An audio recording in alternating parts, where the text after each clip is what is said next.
أعوذ بالله من الشيطان الرجيم. بسم الله الرحمن الرحيم. ألف لام ميم.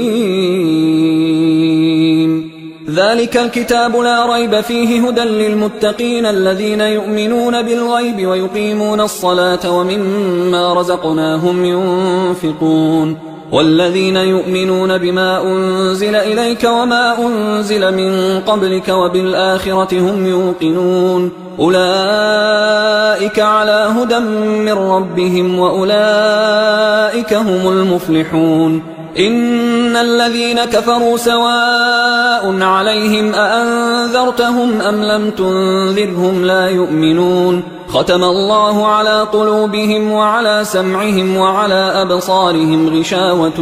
ولهم عذاب عظيم. ومن الناس من يقول آمنا بالله وباليوم الآخر وما هم بمؤمنين يخادعون الله والذين آمنوا وما يخدعون إلا أنفسهم وما يشعرون. في قلوبهم مرض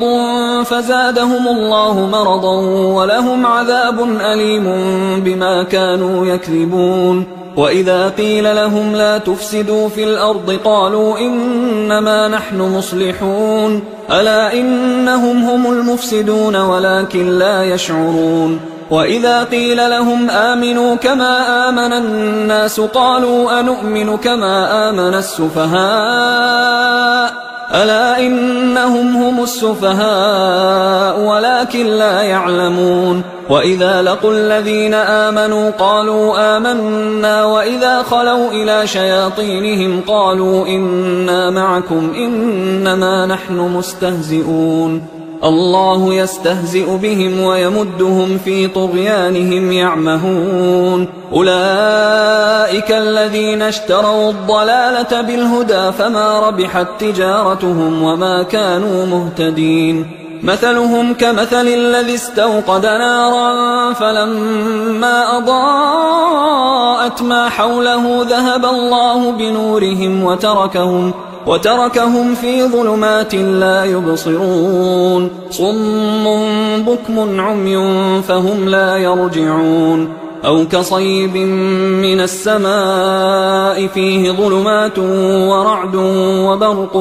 يجعلون أصابعهم في آذانهم من الصواعق حذر الموت والله محيط بالكافرين. يكاد البرق يخطف أبصارهم كلما أضاء لهم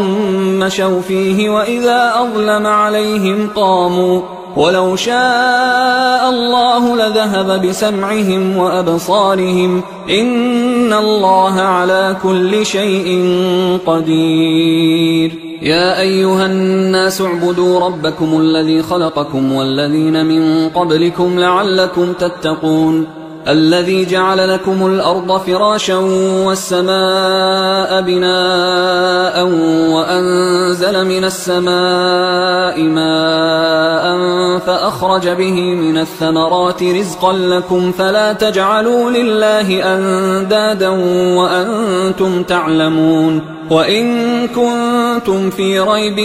مما نزلنا على عبدنا فأتوا بسورة من مثله وادعوا شهداءكم من دون الله إن كنتم صادقين. فإن لم تفعلوا ولن تفعلوا فاتقوا النار التي وقودها الناس والحجارة أعدت للكافرين. وبشر الذين آمنوا وعملوا الصالحات أن لهم جنات تجري من تحتها الأنهار كلما رزقوا منها من ثمرة رزقا قالوا هذا الذي رزقنا من قبل وأتوا به متشابها ولهم فيها أزواج مطهرة وهم فيها خالدون. إن الله لا يستحيي أن يضرب مثلا ما بعوضة فما فوقها فأما الذين آمنوا فيعلمون أنه الحق من ربهم، وأما الذين كفروا فيقولون ماذا أراد الله بهذا مثلا يضل به كثيرا ويهدي به كثيرا وما يضل به إلا الفاسقين الذين ينقضون عهد الله من بعد ميثاقه ويقطعون ما أمر الله به أن يوصل ويفسدون في الأرض، أولئك هم الخاسرون. كيف تكفرون بالله وكنتم أمواتا فأحياكم ثم يميتكم ثم يحييكم ثم إليه ترجعون. هو الذي خلق لكم ما في الأرض جميعا ثم استوى إلى السماء فسواهن 7 سماوات وهو بكل شيء عليم. وإذ قال ربك للملائكة إني جاعل في الأرض خليفة قالوا أتجعل فيها من يفسد فيها ويسفك الدماء ونحن نسبح بحمدك ونقدس لك قال إني أعلم ما لا تعلمون. وعلم آدم الأسماء كلها ثم عرضهم على الملائكة فقال أنبئوني بأسماء هؤلاء إن كنتم صادقين. قالوا سبحانك لا علم لنا إلا ما علمتنا إنك أنت العليم الحكيم. قال يا آدم أنبئهم بأسمائهم فلما أنبأهم بأسمائهم قال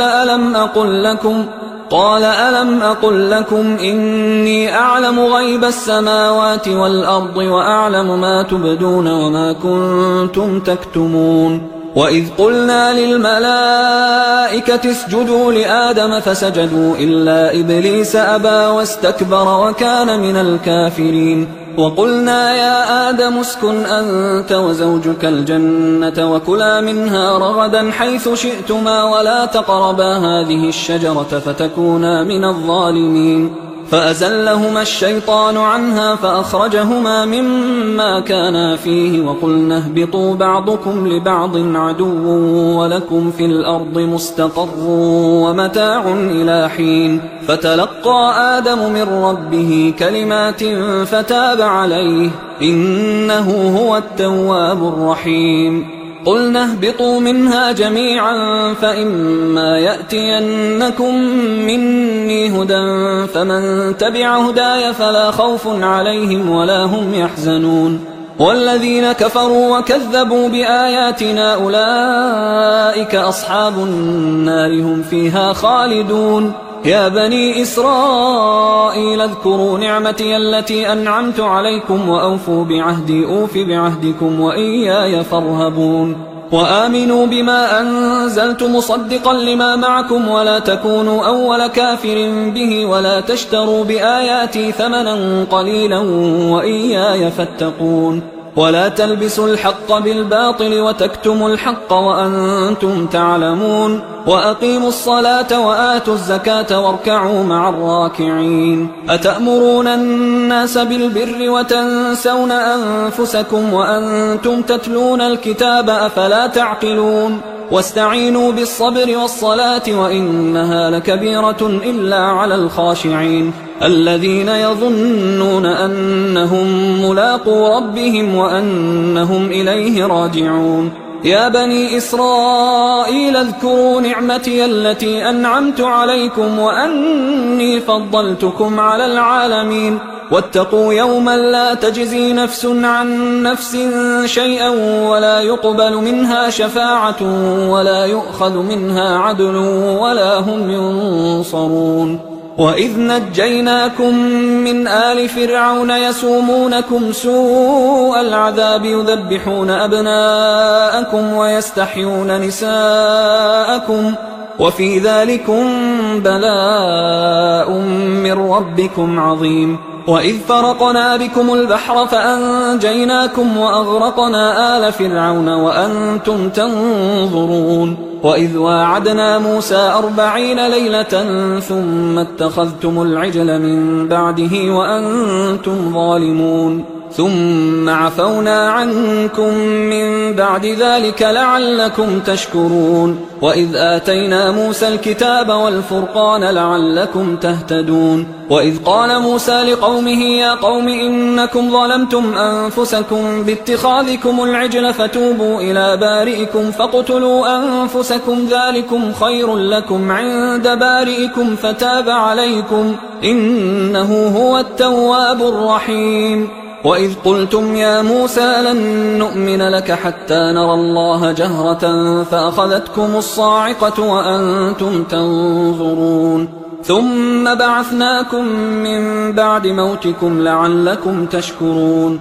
وظللنا عليكم الغمام وأنزلنا عليكم المن والسلوى كلوا من طيبات ما رزقناكم وما ظلمونا ولكن كانوا أنفسهم يظلمون وإذ قلنا ادخلوا هذه القرية فكلوا منها حيث شئتم رغدا وادخلوا الباب سجدا وقولوا حطة نغفر لكم خطاياكم وسنزيد المحسنين فبدل الذين ظلموا قولا غير الذي قيل لهم فأنزلنا على الذين ظلموا رجزا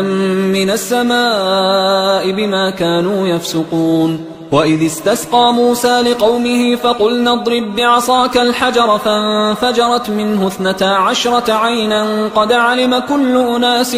مشربهم كلوا واشربوا من رزق الله ولا تعثوا في الأرض مفسدين وإذ قلتم يا موسى لن نصبر على طعام واحد فادع لنا ربك يخرج لنا مما تنبت الأرض من بقلها وقثائها وفومها وعدسها وبصلها قال أتستبدلون الذي هو أدنى بالذي هو خير اهبطوا مصرا فإن لكم ما سألتم وضربت عليهم الذلة والمسكنة وباءوا بغضب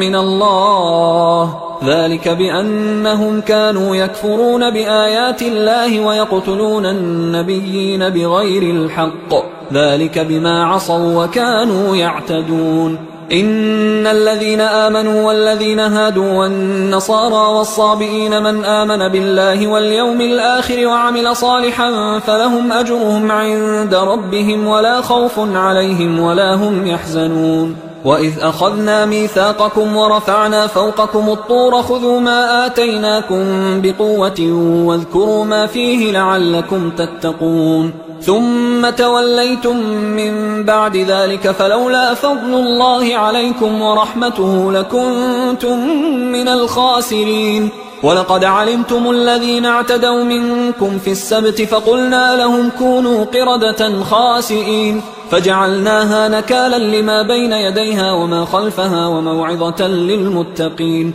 وإذ قال موسى لقومه إن الله يأمركم أن تذبحوا بقرة قالوا أتتخذنا هزوا قال أعوذ بالله أن أكون من الجاهلين قالوا ادع لنا ربك يبين لنا ما هي قال إنه يقول إنها بقرة لا فارض ولا بكر عوان بين ذلك فافعلوا ما تؤمرون قالوا ادع لنا ربك يبين لنا ما لونها قال إنه يقول إنها بقرة صفراء فاقع لونها تسر الناظرين قالوا ادع لنا ربك يبين لنا ما هي إن البقرة شابه علينا وإنا إن شاء الله لمهتدون قال إنه يقول إنها بقرة لا ذلول تثير الأرض ولا تسقي الحرث مسلمة لا شية فيها قالوا الآن جئت بالحق فذبحوها وما كادوا يفعلون وإذ قتلتم نفسا فادارأتم فيها والله مخرج ما كنتم تكتمون فقلنا اضربوه ببعضها كذلك يحيي الله الموتى ويريكم آياته لعلكم تعقلون ثم قست قلوبكم من بعد ذلك فهي كالحجارة أو أشد قسوة وإن من الحجارة لما يتفجر منه الأنهار وإن منها لما يشقق فيخرج منه الماء وإن منها لما يهبط من خشية الله وما الله بغافل عما تعملون أفتطمعون أن يؤمنوا لكم وقد كان فريق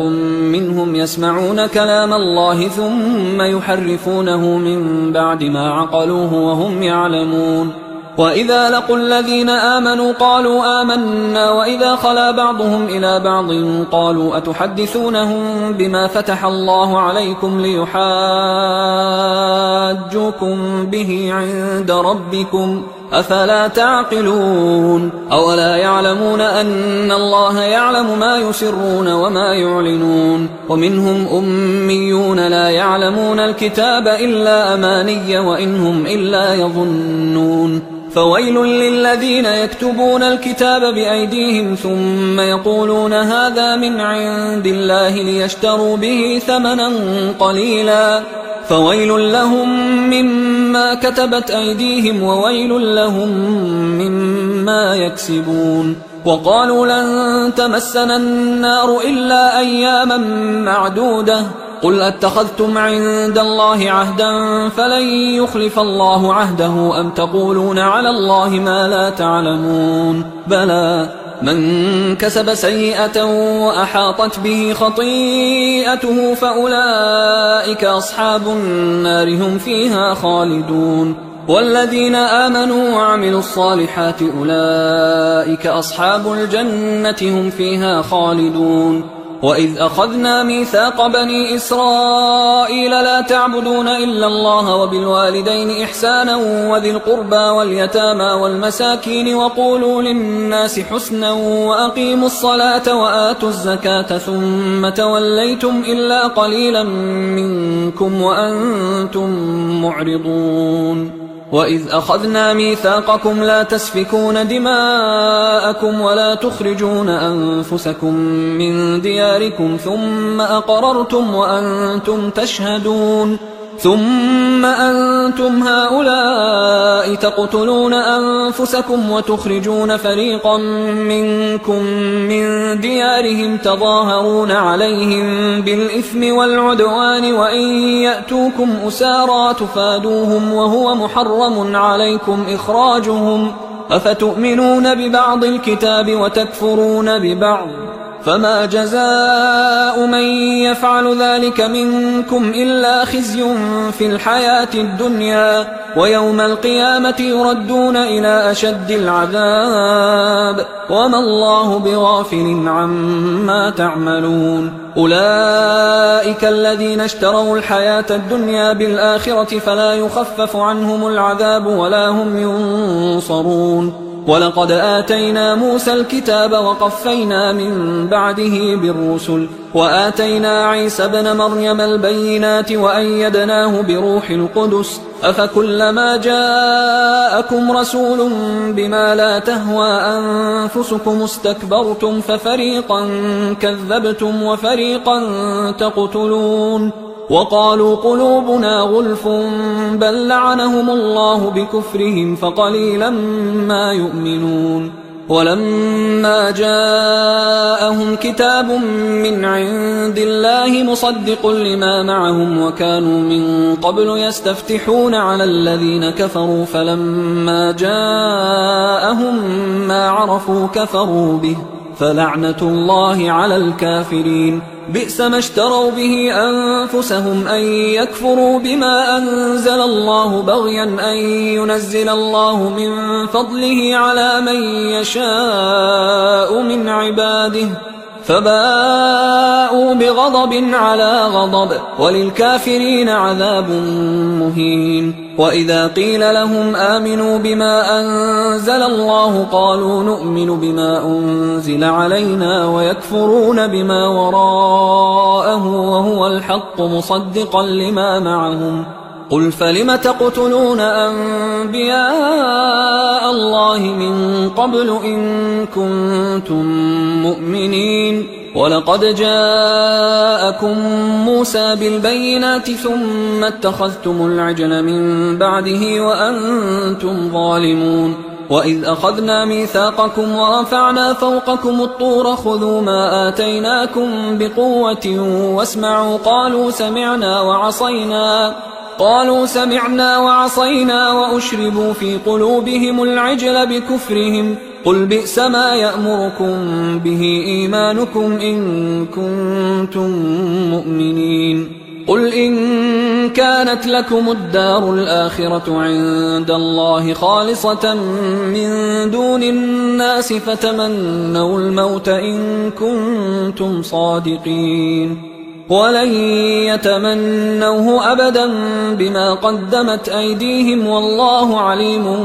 بالظالمين ولتجدنهم أحرص الناس على حياة ومن الذين أشركوا يود أحدهم لو يعمر 1000 سنة وما هو بمزحزحه من العذاب أن يعمر والله بصير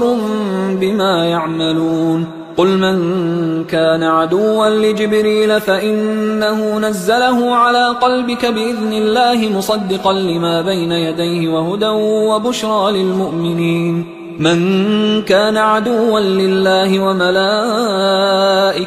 ورسله وجبريل وميكال فإن الله عدو للكافرين ولقد أنزلنا إليك آيات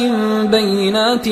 وما يكفر بها إلا الفاسقون أوكلما عاهدوا عهدا نبذه فريق منهم بل أكثرهم لا يؤمنون ولما جاءهم رسول من عند الله مصدق لما معهم نبذ فريق من الذين أوتوا الكتاب كتاب الله وراء ظهورهم كأنهم لا يعلمون واتبعوا ما تتلو الشياطين على ملك سليمان وما كفر سليمان ولكن الشياطين كفروا يعلمون الناس السحر وما أنزل على الملكين ببابل هاروت وماروت وما يعلمان من أحد حتى يقولا إنما نحن فتنة فلا تكفر فيتعلمون منهما ما يفرقون به بين المرء وزوجه وما هم بضارين به من أحد إلا بإذن الله ويتعلمون ما يضرهم ولا ينفعهم ولقد علموا لمن اشتراه ما له في الآخرة من خلاق ولبئس ما شروا به أنفسهم لو كانوا يعلمون ولو أنهم آمنوا واتقوا لمثوبة من عند الله خير لو كانوا يعلمون يا أيها الذين آمنوا لا تقولوا راعنا وقولوا انظرنا واسمعوا وللكافرين عذاب أليم ما يود الذين كفروا من أهل الكتاب ولا المشركين أن ينزل عليكم من خير من ربكم والله يختص برحمته من يشاء والله ذو الفضل العظيم ما ننسخ من آية أو ننسها نأت بخير منها أو مثلها ألم تعلم أن الله على كل شيء قدير ألم تعلم أن الله له ملك السماوات والأرض وما لكم من دون الله من ولي ولا نصير أم تريدون أن تسألوا رسولكم كما سئل موسى من قبل ومن يتبدل الكفر بالإيمان فقد ضل سواء السبيل ود كثير من أهل الكتاب لو يردونكم من بعد إيمانكم كفارا حسدا من عند أنفسهم من بعد ما تبين لهم الحق فاعفوا واصفحوا حتى يأتي الله بأمره إن الله على كل شيء قدير وأقيموا الصلاة وآتوا الزكاة وما تقدموا لأنفسكم من خير تجدوه عند الله إن الله بما تعملون بصير وقالوا لن يدخل الجنة إلا من كان هودا أو نصارى تلك أمانيهم قل هاتوا برهانكم إن كنتم صادقين بلى من أسلم وجهه لله وهو محسن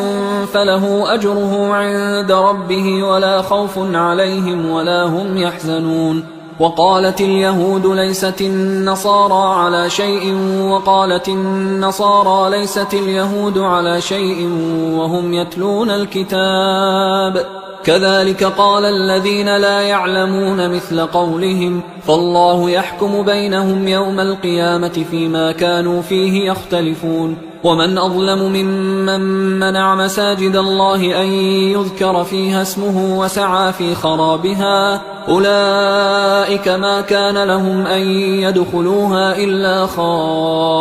خائفين لهم في الدنيا خزي ولهم في الآخرة عذاب عظيم ولله المشرق والمغرب فأينما تولوا فثم وجه الله إن الله واسع عليم وقالوا اتخذ الله ولدا سبحانه بل له ما في السماوات والأرض كل له قانتون بديع السماوات والأرض وإذا قضى أمرا فإنما يقول له كن فيكون وقال الذين لا يعلمون لولا يكلمنا الله أو تأتينا آية كذلك قال الذين من قبلهم مثل قولهم تشابهت قلوبهم قد بينا الآيات لقوم يوقنون إنا أرسلناك بالحق بشيرا ونذيرا ولا تسأل عن أصحاب الجحيم ولن ترضى عنك اليهود ولا النصارى حتى تتبع ملتهم قل إن هدى الله هو الهدى ولئن اتبعت أهواءهم بعد الذي جاءك من العلم ما لك من الله من ولي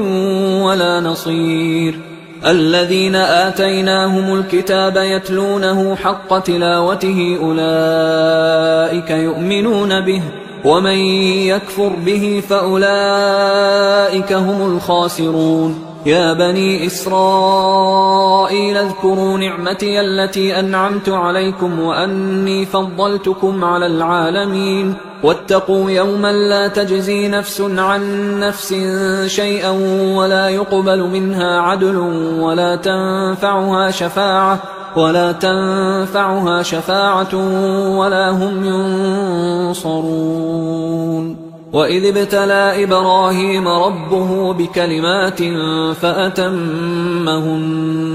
قال إني جاعلك للناس إماما قال ومن ذريتي قال لا ينال عهد الظالمين وإذ جعلنا البيت مثابة للناس وأمنا واتخذوا من مقام إبراهيم مصلى وعهدنا إلى إبراهيم وإسماعيل أن طهرا بيتي للطائفين والعاكفين والركع السجود وإذ قال إبراهيم رب اجعل هذا بلدا آمنا وارزق أهله من الثمرات من آمن منهم بالله واليوم الآخر قال ومن كفر فأمتعه قليلا ثم أضطره إلى عذاب النار وبئس المصير وإذ يرفع إبراهيم القواعد من البيت وإسماعيل ربنا تقبل منا إنك أنت السميع العليم ربنا وجعلنا مسلمين لك ومن ذريتنا أمة مسلمة لك وأرنا مناسكنا وتب علينا إنك أنت التواب الرحيم ربنا وبعث فيهم رسولا منهم يتلو عليهم آياتك ويعلمهم الكتاب والحكمة ويزكيهم إنك أنت العزيز الحكيم ومن يرغب عن ملة إبراهيم إلا من سفه نفسه ولقد اصطفيناه في الدنيا وإنه في الآخرة لمن الصالحين إذ قال له ربه أسلم قال أسلمت لرب العالمين. ووصى بها إبراهيم بنيه ويعقوب يا بني إن الله اصطفى لكم الدين فلا تموتن إلا وأنتم مسلمون. أم كنتم شهداء إذ حضر يعقوب الموت إذ قال لبنيه ما تعبدون من بعدي قالوا نعبد إلهك وإله آبائك إبراهيم وإسماعيل وإسحاق إلها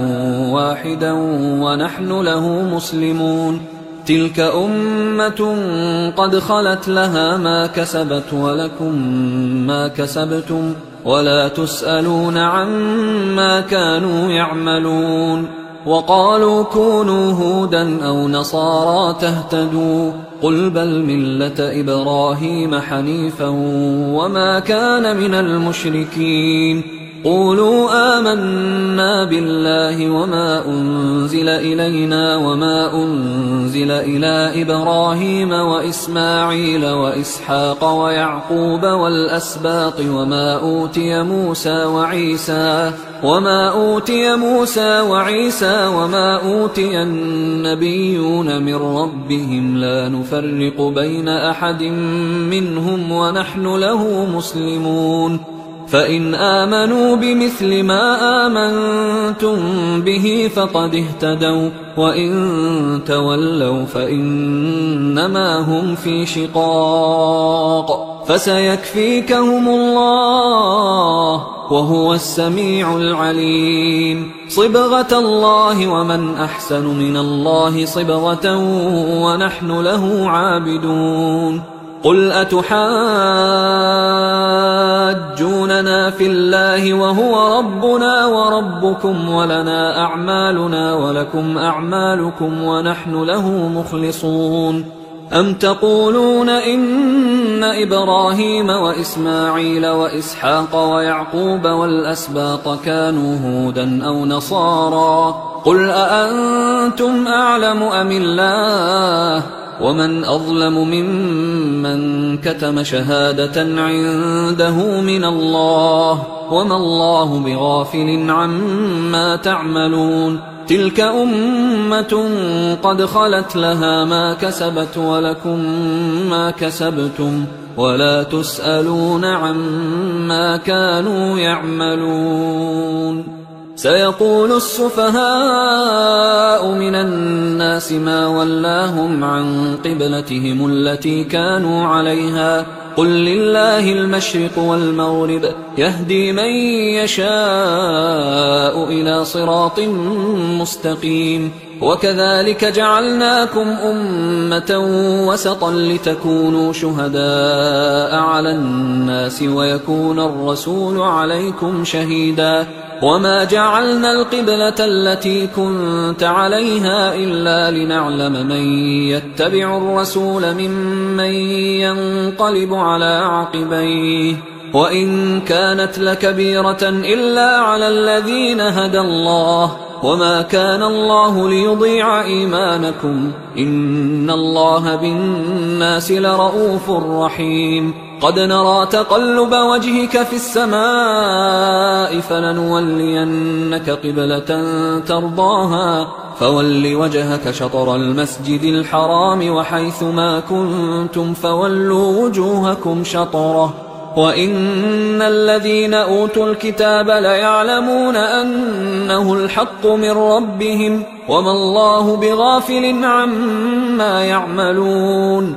ولئن أتيت الذين أوتوا الكتاب بكل آية ما تبعوا قبلتك وما أنت بتابع قبلتهم وما بعضهم بتابع قبلة بعض ولئن اتبعت أهواءهم من بعد ما جاءك من العلم إنك إذا لمن الظالمين. الذين آتيناهم الكتاب يعرفونه كما يعرفون أبناءهم وإن فريقا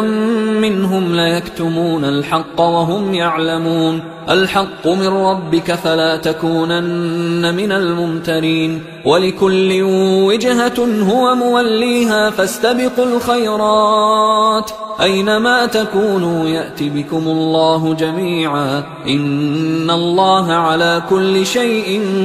قدير. ومن حيث خرجت فول وجهك شطر المسجد الحرام وإنه للحق من ربك وما الله بغافل عما تعملون. ومن حيث خرجت فول وجهك شطر المسجد الحرام وحيث ما كنتم فولوا وجوهكم شطره لئلا يكون للناس عليكم حجة إلا الذين ظلموا منهم فلا تخشوهم واخشوني ولأتم نعمتي عليكم ولعلكم تهتدون. كما أرسلنا فيكم رسولا منكم يتلو عليكم آياتنا ويزكيكم ويعلمكم الكتاب والحكمة ويعلمكم ما لم تكونوا تعلمون. فاذكروني أذكركم واشكروا لي ولا تكفرون. يا أيها الذين آمنوا استعينوا بالصبر والصلاة إن الله مع الصابرين. ولا تقولوا لمن يقتل في سبيل الله أموات بل أحياء ولكن لا تشعرون. ولنبلونكم بشيء من الخوف والجوع ونقص من الأموال والأنفس والثمرات وبشر الصابرين الذين إذا أصابتهم مصيبة قالوا إنا لله وإنا إليه راجعون. أولئك عليهم صلوات من ربهم ورحمة وأولئك هم المهتدون. إن الصفا والمروة من شعائر الله فمن حج البيت أو اعتمر فلا جناح عليه أن يطوف بهما ومن تطوع خيرا فإن الله شاكر عليم. إن الذين يكتمون ما أنزلنا من البينات والهدى من بعد ما بيناه للناس في الكتاب أولئك يلعنهم الله ويلعنهم اللاعنون إلا الذين تابوا وأصلحوا وبينوا فأولئك أتوب عليهم وأنا التواب الرحيم. إن الذين كفروا وماتوا وهم كفار أولئك عليهم لعنة الله والملائكة والناس أجمعين خالدين فيها لا يخفف عنهم العذاب ولا هم ينظرون. وإلهكم إله واحد لا إله إلا هو الرحمن الرحيم. إن في خلق السماوات والأرض واختلاف الليل والنهار والفلك التي تجري في البحر بما ينفع الناس وما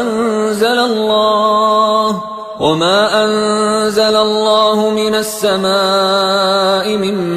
ماء فأحيا به الأرض بعد موتها وبث فيها من كل دابة وتصريف الرياح والسحاب المسخر بين السماء والأرض لآيات لقوم يعقلون. ومن الناس من يتخذ من دون الله أندادا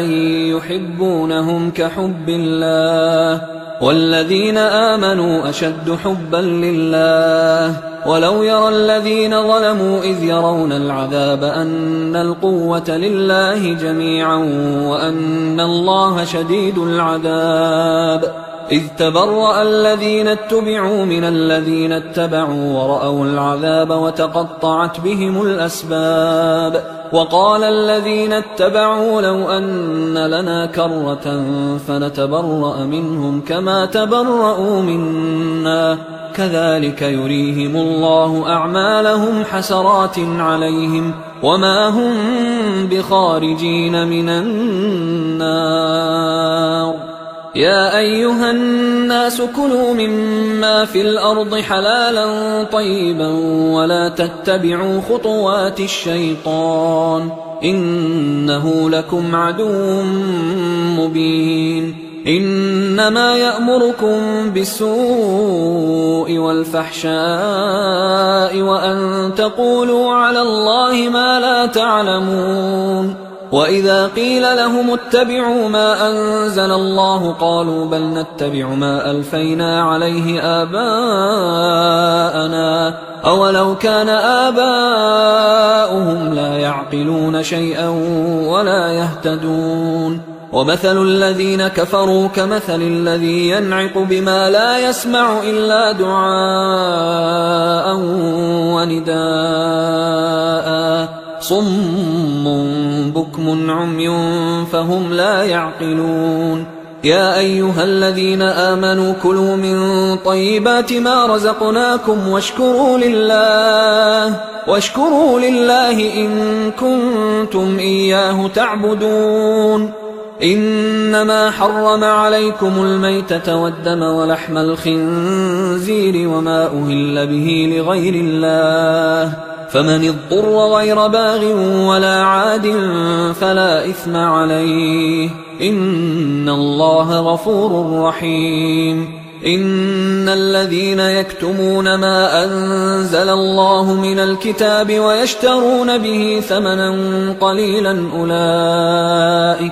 أولئك ما يأكلون في بطونهم إلا النار ولا يكلمهم الله يوم القيامة ولا يزكيهم ولهم عذاب أليم. أولئك الذين اشتروا الضلالة بالهدى والعذاب بالمغفرة فما أصبرهم على النار ذلك بأن الله نزل الكتاب بالحق وإن الذين اختلفوا في الكتاب لفي شقاق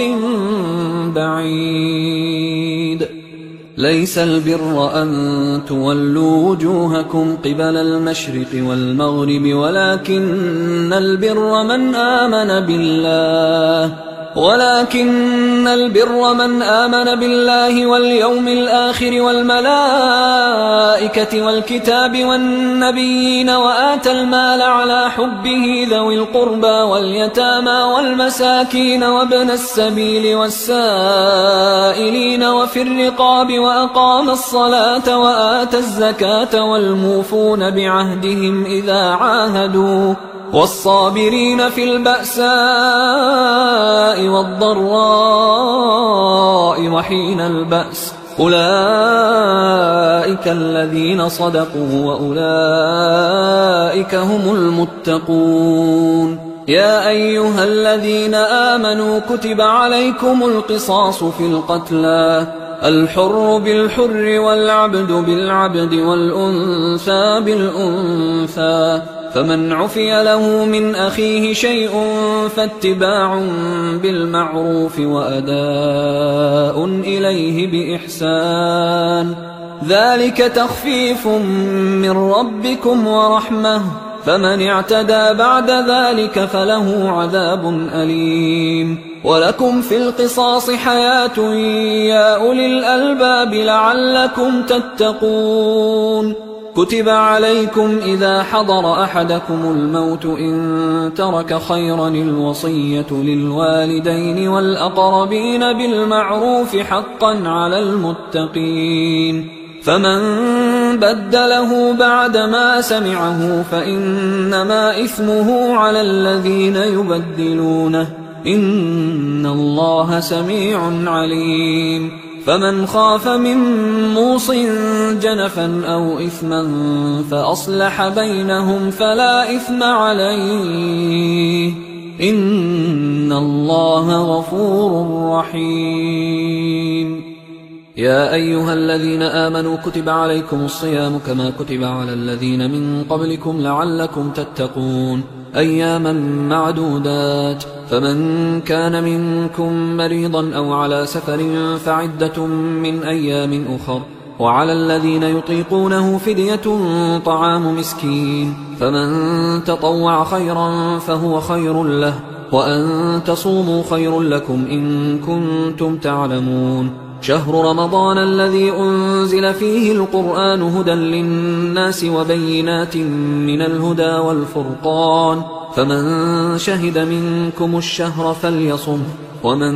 كان مريضا أو على سفر فعدة من أيام أخر، يريد الله بكم اليسر ولا يريد بكم العسر ولتكملوا العدة ولتكبروا الله على ما هداكم ولعلكم تشكرون. وإذا سألك عبادي عني فإني قريب أجيب دعوة الداعي إذا دعان، فليستجيبوا لي وليؤمنوا بي لعلهم يرشدون. أحل لكم ليلة الصيام الرفث إلى نسائكم هن لباس لكم وأنتم لباس لهن، علم الله أنكم كنتم تختانون أنفسكم فتاب عليكم وعفى عنكم، فالآن باشروهن وابتغوا ما كتب الله لكم، وكلوا واشربوا حتى يتبين لكم الخيط الأبيض من الخيط الأسود من الفجر، ثم أتموا الصيام إلى الليل، ولا تباشروهن وأنتم عاكفون في المساجد، تلك حدود الله فلا تقربوها، كذلك يبين الله آياته للناس لعلهم يتقون. ولا تأكلوا أموالكم بينكم بالباطل وتدلوا بها إلى الحكام لتأكلوا فريقا من أموال الناس بالإثم وأنتم تعلمون. يسألونك عن الأهلة قل هي مواقيت للناس والحج، وليس البر بأن تأتوا البيوت من ظهورها ولكن البر من اتقى، وأتوا البيوت من أبوابها واتقوا الله لعلكم تفلحون. وقاتلوا في سبيل الله الذين يقاتلونكم ولا تعتدوا إن الله لا يحب المعتدين. وَاقْتُلُوهُمْ حَيْثُ ثَقِفْتُمُوهُمْ وَأَخْرِجُوهُمْ مِنْ حَيْثُ أَخْرَجُوكُمْ وَالْفِتْنَةُ أَشَدُّ مِنَ الْقَتْلِ وَلَا تُقَاتِلُوهُمْ عِندَ الْمَسْجِدِ الْحَرَامِ حَتَّى يُقَاتِلُوكُمْ فِيهِ فَإِنْ قَاتَلُوكُمْ فَاقْتُلُوهُمْ كَذَلِكَ جَزَاءُ الْكَافِرِينَ فَإِنِ انْتَهَوْا فَإِنَّ اللَّهَ غَفُورٌ رَحِيمٌ. وقاتلوهم حتى لا تكون فتنة ويكون الدين لله، فإن انتهوا فلا عدوان إلا على الظالمين. الشهر الحرام بالشهر الحرام والحرمات قصاص، فمن اعتدى عليكم فاعتدوا عليه بمثل ما اعتدى عليكم، واتقوا الله واعلموا أن الله مع المتقين. وأنفقوا في سبيل الله ولا تلقوا بأيديكم إلى التهلكة وأحسنوا إن الله يحب المحسنين. وأتموا الحج والعمرة لله، فإن أحصرتم فما استيسر من الهدي، ولا تحلقوا رؤوسكم حتى يبلغ الهدي محله، فمن كان منكم مريضا أو به أذى من رأسه ففدية من صيام أو صدقة أو نسك، فإذا أمنتم فمن تمتع بالعمرة إلى الحج فما استيسر من الهدي، فمن لم يجد فصيام 3 أيام في الحج و7 إذا رجعتم، تلك 10 كاملة، ذلك لمن لم يكن أهله حاضر المسجد الحرام. واتقوا الله واعلموا أن الله شديد العقاب. الحج أشهر معلومات، فمن فرض فيهن الحج فلا رفث ولا فسوق ولا جدال في الحج وما تفعلوا من خير يعلمه الله وتزودوا فإن خير الزاد التقوى واتقون يا أولي الألباب ليس عليكم جناح أن تبتغوا فضلا من ربكم فإذا أفضتم من عرفات فاذكروا الله عند المشعر الحرام واذكروه كما هداكم وإن كنتم من قبله لمن الضالين ثم أفيضوا من حيث أفاض الناس واستغفروا الله إن الله غفور رحيم فإذا قضيتم مناسككم فاذكروا الله كذكركم آباءكم أو أشد ذكرا فمن الناس من يقول ربنا آتنا في الدنيا وما له في الآخرة من خلاق ومنهم من يقول ربنا آتنا في الدنيا حسنة وفي الآخرة حسنة وقنا عذاب النار أولئك لهم نصيب مما كسبوا والله سريع الحساب واذكروا الله في أيام معدودات فمن تعجل في يومين فلا إثم عليه ومن تأخر فلا إثم عليه لمن اتقى واتقوا الله واعلموا أنكم إليه تحشرون ومن الناس من يعجبك قوله في الحياة الدنيا ويشهد الله على ما في قلبه وهو ألد الخصام وإذا تولى سعى في الأرض ليفسد فيها ويهلك الحرث والنسل والله لا يحب الفساد وإذا قيل له اتق الله أخذته العزة بالإثم فحسبه جهنم ولبئس المهاد ومن الناس من يشري نفسه ابتغاء مرضات الله والله رؤوف بالعباد يا أيها الذين آمنوا ادخلوا في السلم كافة ولا تتبعوا خطوات الشيطان إنه لكم عدو مبين فإن زللتم من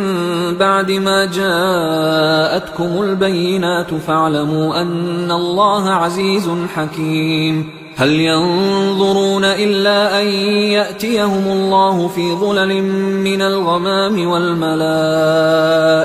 وقضي الأمر وإلى الله ترجع الأمور سل بني إسرائيل كم آتيناهم من آية بينة ومن يبدل نعمة الله من بعد ما جاءته فإن الله شديد العقاب زين للذين كفروا الحياة الدنيا ويسخرون من الذين آمنوا والذين اتقوا فوقهم يوم القيامة والله يرزق من يشاء بغير حساب كان الناس أمة واحدة فبعث الله النبيين مبشرين ومنذرين وأنزل معهم الكتاب بالحق ليحكم بين الناس فيما اختلفوا فيه وما اختلف فيه إلا الذين أوتوه من بعد ما جاءتهم البينات بغيا بينهم فهدى الله الذين آمنوا لما اختلفوا فيه من الحق بإذنه والله يهدي من يشاء إلى صراط مستقيم أم حسبتم أن تدخلوا الجنة ولما يأتكم مثل الذين خلوا من قبلكم مستهم البأساء والضراء وزلزلوا حتى يقول الرسول والذين آمنوا معه متى نصر الله ألا إن نصر الله قريب يسألونك ماذا ينفقون قل ما أنفقتم من خير فللوالدين والأقربين واليتامى والمساكين وابن السبيل وما تفعلوا من خير فإن الله به عليم كتب عليكم القتال وهو كره لكم وعسى أن تكرهوا شيئا وهو خير لكم وعسى أن تحبوا شيئا وهو شر لكم والله يعلم وأنتم لا تعلمون يسألونك عن الشهر الحرام قتال فيه قل قتال فيه كبير وصد عن سبيل الله وكفر به والمسجد الحرام وإخراج أهله منه أكبر عند الله والفتنة أكبر من القتل ولا يزالون يقاتلونكم حتى يردوكم عن دينكم إن استطاعوا ومن يرتدد منكم عن دينه فيمت وهو كافر فأولئك حبطت أعمالهم في الدنيا والآخرة وأولئك أصحاب النار هم فيها خالدون إن الذين آمنوا والذين هاجروا وجاهدوا في سبيل الله أولئك يرجون رحمة الله والله غفور رحيم يسألونك عن الخمر والميسر قل فيهما إثم كبير ومنافع للناس وإثمهما أكبر من نفعهما ويسألونك ماذا ينفقون قل العفو كذلك يبين الله لكم الآيات لعلكم تتفكرون في الدنيا والآخرة ويسألونك عن اليتامى قل إصلاح لهم خير وإن تخالطوهم فإخوانكم والله يعلم المفسد من المصلح ولو شاء الله لأعنتكم إن الله عزيز حكيم ولا تنكحوا المشركات حتى يؤمنوا ولأمة مؤمنة خير من مشركة ولو أعجبتكم ولا تنكحوا المشركين حتى يؤمنوا ولعبد مؤمن خير من مشرك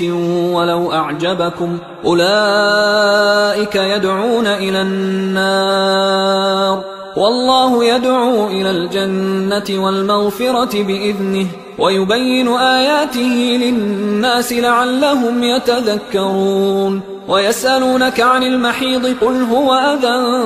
فاعتزلوا النساء في المحيض ولا تقربوهن حتى يطهرن فإذا تطهرن فأتوهن من حيث أمركم الله إن الله يحب التوابين ويحب المتطهرين نساؤكم حرث لكم فأتوا حرثكم أنى شئتم وقدموا لأنفسكم واتقوا الله واعلموا أنكم ملاقوه وبشر المؤمنين ولا تجعلوا الله عرضة لأيمانكم أن تبروا وتتقوا وتصلحوا بين الناس والله سميع عليم لا يؤاخذكم الله باللغو في أيمانكم ولكن يؤاخذكم بما كسبت قلوبكم والله غفور حليم للذين يؤلون من نسائهم تربص 4 أشهر فإن فاءوا فإن الله غفور رحيم وإن عزموا الطلاق فإن الله سميع عليم والمطلقات يتربصن بأنفسهن 3 قروء ولا يحل لهن أن يكتمن ما خلق الله في أرحامهن إن كن يؤمن بالله واليوم الآخر وبعولتهن أحق بردهن في ذلك إن أرادوا إصلاحا ولهن مثل الذي عليهن بالمعروف وللرجال عليهن درجة والله عزيز حكيم الطلاق 2 فإمساك بمعروف أو تسريح بإحسان ولا يحل لكم أن تأخذوا مما آتيتموهن شيئا إلا أن يخافا ألا يقيما حدود الله فإن خفتم ألا يقيما حدود الله فلا جناح عليهما فيما افتدت به، تلك حدود الله فلا تعتدوها، ومن يتعد حدود الله فأولئك هم الظالمون. فإن طلقها فلا تحل له من بعد حتى تنكح زوجا غيره، فإن طلقها فلا جناح عليهما أن يتراجعا إن ظنا أن يقيما حدود الله، وتلك حدود الله يبينها لقوم يعلمون. وإذا طلقتم النساء فبلغن أجلهن فأمسكوهن بمعروف أو سرحوهن بمعروف، ولا تمسكوهن ضرارا لتعتدوا، ومن يفعل ذلك فقد ظلم نفسه. ولا تتخذوا آيات الله هزوا، واذكروا نعمة الله عليكم وما أنزل عليكم من الكتاب والحكمة يعظكم به، واتقوا الله واعلموا أن الله بكل شيء عليم. وإذا طلقتم النساء فبلغن أجلهن فلا تعضلوهن أن ينكحن أزواجهن إذا تراضوا بينهم بالمعروف، ذلك يوعظ به من كان منكم يؤمن بالله واليوم الآخر، ذلكم أزكى لكم وأطهر، والله يعلم وأنتم لا تعلمون. والوالدات يرضعن أولادهن حولين كاملين لمن أراد أن يتم الرضاعة، وعلى المولود له رزقهن وكسوتهن بالمعروف، لا تكلف نفس إلا وسعها، لا تضار والدة بولدها ولا مولود له بولده، وعلى الوارث مثل ذلك، فإن أرادا فصالا عن تراض منهما وتشاور فلا جناح عليهما. وإن أردتم أن تسترضعوا أولادكم فلا جناح عليكم إذا سلمتم ما آتيتم بالمعروف، واتقوا الله واعلموا أن الله بما تعملون بصير. والذين يتوفون منكم ويذرون أزواجا يتربصن بأنفسهن 4 أشهر و10، فإذا بلغن أجلهن فلا جناح عليكم فيما فعلن في أنفسهن بالمعروف، والله بما تعملون خبير. ولا جناح عليكم فيما عرضتم به من خطبة النساء أو أكننتم في أنفسكم، علم الله أنكم ستذكرونهن ولكن لا تواعدوهن سرا إلا أن تقولوا قولا معروفا، ولا تعزموا عقدة النكاح حتى يبلغ الكتاب أجله، واعلموا أن الله يعلم ما في أنفسكم فاحذروه، واعلموا أن الله غفور حليم. لا جناح عليكم إن طلقتم النساء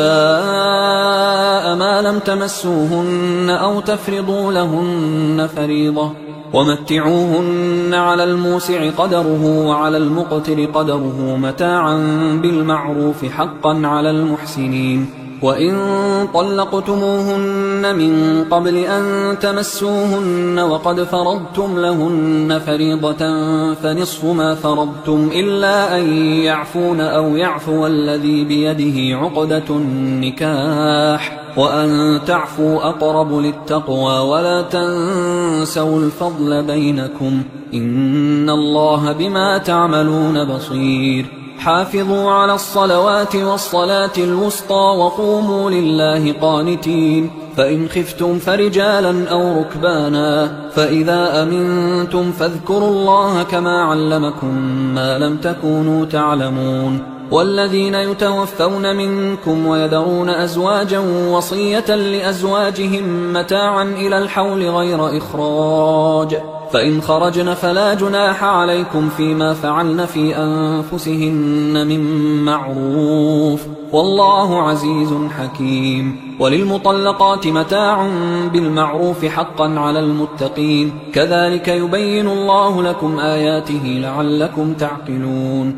ألم تر إلى الذين خرجوا من ديارهم وهم ألوف حذر الموت فقال لهم الله موتوا ثم أحياهم، إن الله لذو فضل على الناس ولكن أكثر الناس لا يشكرون. وقاتلوا في سبيل الله واعلموا أن الله سميع عليم. من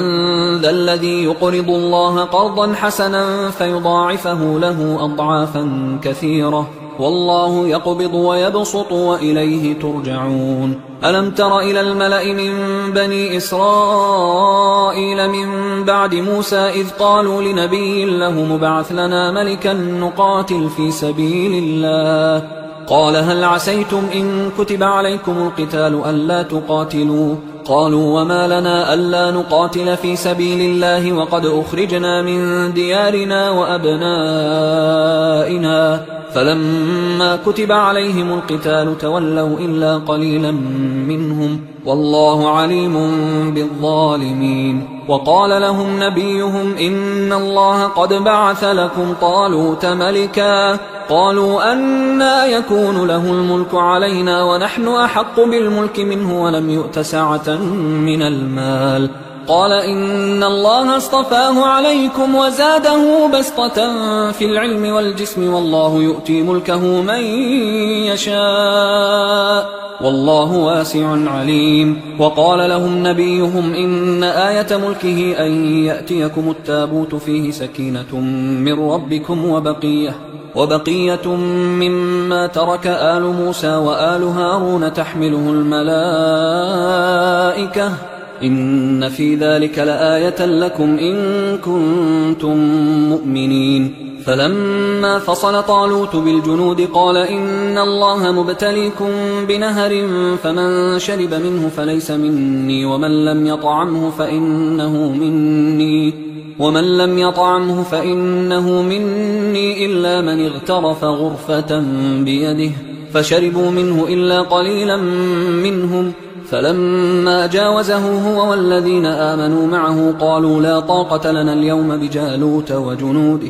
قال الذين يظنون أنهم ملاقوا الله كم من فئة قليلة غلبت فئة كثيرة بإذن الله والله مع الصابرين. ولما برزوا لجالوت وجنوده قالوا ربنا أفرغ علينا صبرا وثبت أقدامنا وانصرنا على القوم الكافرين، فهزموهم بإذن الله. وقتل داود جالوت وآتاه الله الملك والحكمة وعلمه مما يشاء، ولولا دفع الله الناس بعضهم ببعض لفسدت الأرض ولكن الله ذو فضل على العالمين. تلك آيات الله نتلوها عليك بالحق وإنك لمن المرسلين. تلك الرسل فضلنا بعضهم على بعض، منهم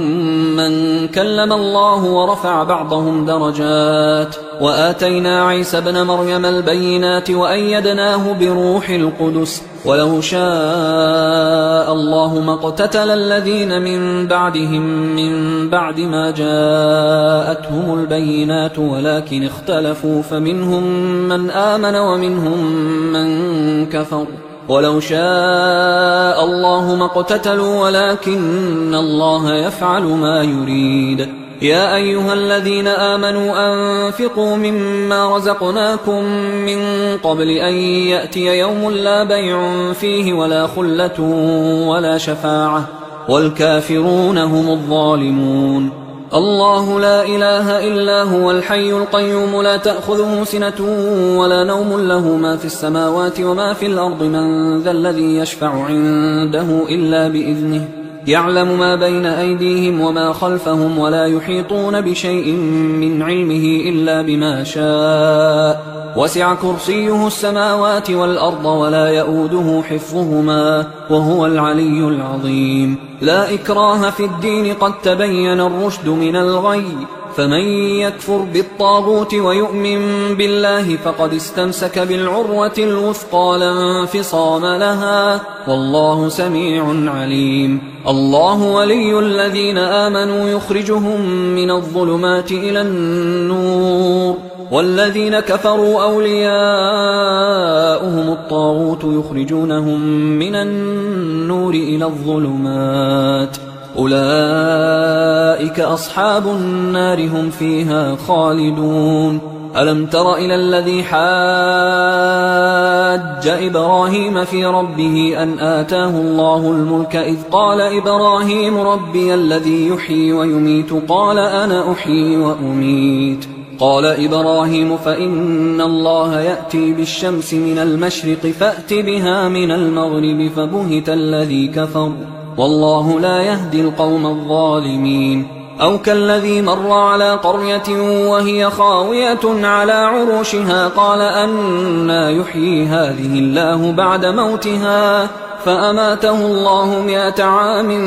ثم بعثه قال كم لبثت؟ قال لبثت يوما أو بعض يوم. قال بل لبثت 100 عام فانظر إلى طعامك وشرابك لم يتسنه وانظر إلى حمارك ولنجعلك آية للناس وانظر إلى العظام كيف ننشزها ثم نكسوها لحما فلما تبين له قال أعلم أن الله على كل شيء قدير. وإذ قال إبراهيم رب أرني كيف تحيي الموتى قال أولم تؤمن قال بلى ولكن ليطمئن قلبي قال فخذ 4 من الطير فصرهن إليك ثم اجعل على كل جبل منهن جزءا ثم ادعهن يأتينك سعيا واعلم أن الله عزيز حكيم. مثل الذين ينفقون أموالهم في سبيل الله كمثل حبة أنبتت 7 سنابل في كل سنبلة 100 حبة والله يضاعف لمن يشاء والله واسع عليم. الذين ينفقون أموالهم في سبيل الله ثم لا يتبعون ما أنفقوا منا ولا أذى لهم أجرهم عند ربهم ولا خوف عليهم ولا هم يحزنون. قول معروف ومغفرة خير من صدقة يتبعها أذى والله غني حليم. يا أيها الذين آمنوا لا تبطلوا صدقاتكم بالمن والأذى كالذي ينفق ماله رئاء الناس ولا يؤمن بالله واليوم الآخر فمثله كمثل صفوان عليه تراب فأصابه وابل فتركه صلدا لا يقدرون على شيء مما كسبوا والله لا يهدي القوم الكافرين. ومثل الذين ينفقون أموالهم ابتغاء مرضات الله وتثبيتا من أنفسهم كمثل جنة بربوة أصابها وابل فآتت أكلها ضعفين فإن لم يصبها وابل فطل والله بما تعملون بصير. أيود أحدكم أن تكون له جنة من نخيل وأعناب تجري من تحتها الأنهار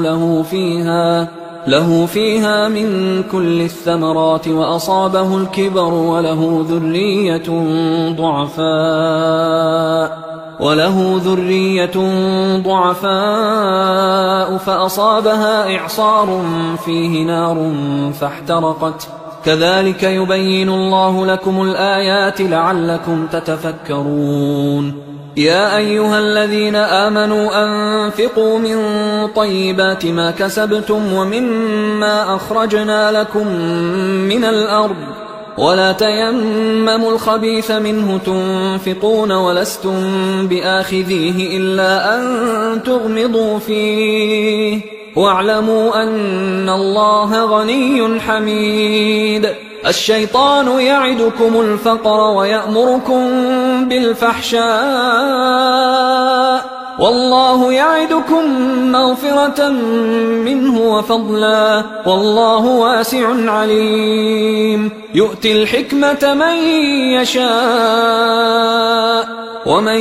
يؤت الحكمة فقد أوتي خيرا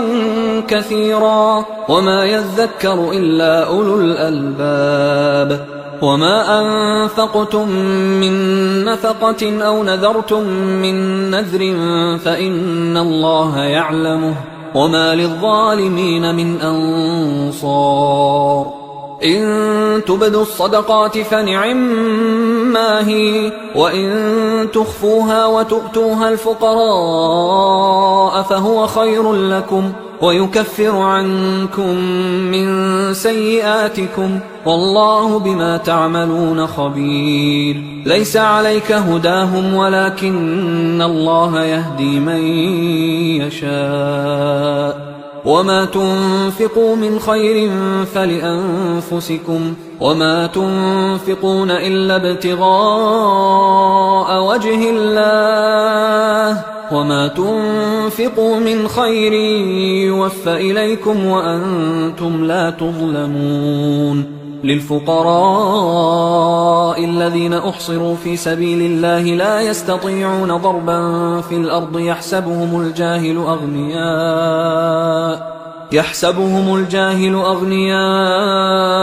من التعفف تعرفهم بسيماهم لا يسألون الناس إلحافا وما تنفقوا من خير فإن الله به عليم. الذين ينفقون أموالهم بالليل والنهار سرا وعلانية فلهم أجرهم عند ربهم ولا خوف عليهم ولا هم يحزنون. الذين يأكلون الربا لا يقومون إلا كما يقوم الذي يتخبطه الشيطان من المس ذلك بأنهم قالوا إنما البيع مثل الربا وأحل الله البيع وحرم الربا. فمن جاءه موعظة من ربه فانتهى فله ما سلف وأمره إلى الله ومن عاد فأولئك أصحاب النار هم فيها خالدون. يمحق الله الربا ويربي الصدقات والله لا يحب كل كفار أثيم. إن الذين آمنوا وعملوا الصالحات وأقاموا الصلاة وآتوا الزكاة لهم أجرهم عند ربهم ولا خوف عليهم ولا هم يحزنون. يا أيها الذين آمنوا اتقوا الله وذروا ما بقي من الربا إن كنتم مؤمنين فإن لم تفعلوا فأذنوا بحرب من الله ورسوله وإن تبتم فلكم رؤوس أموالكم لا تظلمون ولا تظلمون. وإن كان ذو عسرة فنظرة إلى ميسرة وأن تصدقوا خير لكم إن كنتم تعلمون. واتقوا يوما ترجعون فيه إلى الله ثم توفى كل نفس ما كسبت وهم لا يظلمون. يا أيها الذين آمنوا إذا تداينتم بدين إلى أجل مسمى فاكتبوه وليكتب بينكم كاتب بالعدل ولا يأب كاتب أن يكتب كما علمه الله فليكتب وليملل الذي عليه الحق وليتق الله ربه ولا يبخس منه شيئا فإن كان الذي عليه الحق سفيها أو ضعيفا أو لا يستطيع أن يمله فليملل وليه بالعدل واستشهدوا شهيدين من رجالكم فإن لم يكونا رجلين فرجل وامرأتان ممن ترضون من الشهداء أن تضل إحداهما فتذكر إحداهما الأخرى ولا يأبى الشهداء الشهداء إذا ما دعوا ولا تسأموا أن تكتبوه صغيرا أو كبيرا إلى أجله ذلكم أقسط عند الله وأقوم للشهادة وأدنى ألا ترتابوا إلا أن تكون تجارة حاضرة تديرونها بينكم فليس عليكم جناح ألا تكتبوها وأشهدوا إذا تبايعتم ولا يضار كاتب ولا شهيد وإن تفعلوا فإنه فسوق بكم واتقوا الله ويعلمكم الله والله بكل شيء عليم وإن كنتم على سفر ولم تجدوا كاتبا فرهان مقبوضة فإن أمن بعضكم بعضا فليؤدي الذي اؤتمن أمانته وليتق الله ربه ولا تكتموا الشهادة ومن يكتمها فإنه آثم قلبه والله بما تعملون عليم لله ما في السماوات وما في الأرض وإن تبدوا ما في أنفسكم أو تخفوه يحاسبكم به الله فيغفر لمن يشاء ويعذب من يشاء والله على كل شيء